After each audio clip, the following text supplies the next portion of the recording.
Hello everyone, got 5 dirty jokes for you today. So a man was in a bar with his buddies, recounting the events of the previous week.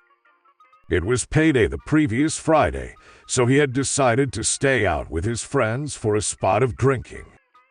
An evening out turned into a whole weekend of partying, and he only returned home on Sunday night to bear his wife's inevitable wrath. My wife wasn't too pleased that I didn't show up for a whole weekend, he said. What did she say to you? Asked his buddies. Well, she just nagged for what seemed like an eternity. Then at one point, she asked me how I'd like it if I didn't see her for 2 or 3 days, he replied. And what did you say? They asked. I told her it would be fine by me. So did she leave? Well, no, she didn't leave, but the joke's on her. On the 3rd day, my left eye opened up a little bit. So a blonde had just totaled her car in a horrific accident. Miraculously, she managed to pry herself from the wreckage without a scratch and was applying fresh lipstick when the state trooper arrived. My God. The trooper gasped. Your car looks like an accordion that was stomped on by an elephant. Are you okay, ma'am?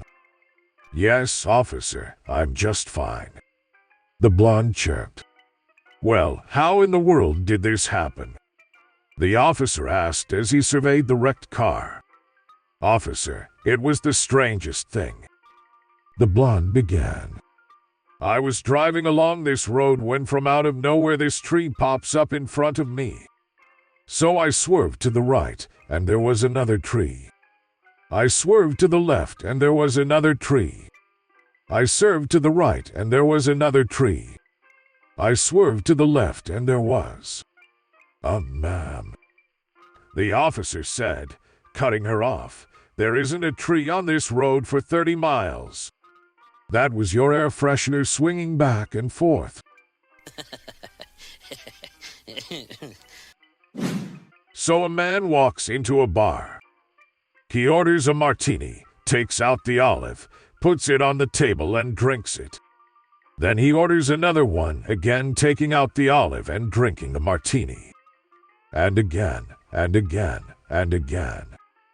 At the 10th martini, the bartender becomes curious and asks, why are you always taking out the olive and putting it on the side? Well, that is quite simple, says the man. My wife asked me to buy a jar of olives, but the store was closed.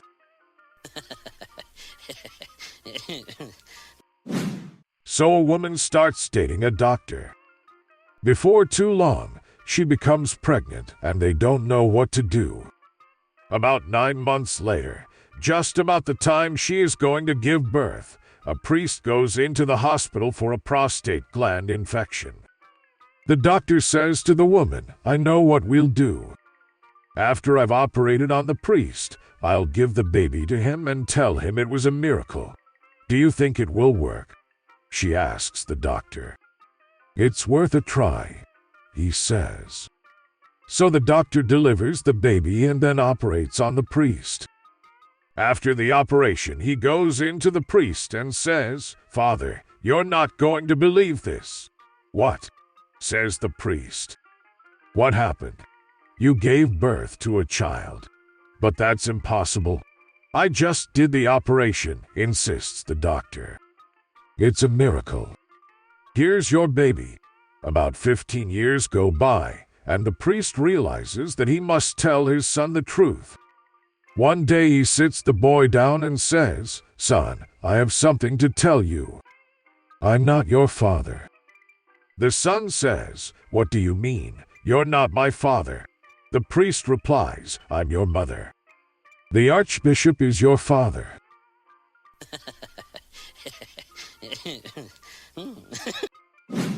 So an artist asked a gallery owner if there had been any interest in her paintings that were on display. Well, I have good news and bad news, the owner responded. The good news is that a gentleman noticed your work and wondered if it would appreciate in value after your death. I told him it would and he bought all 10 of your paintings. That's wonderful, the artist exclaimed. What's the bad news? The gentleman was your doctor.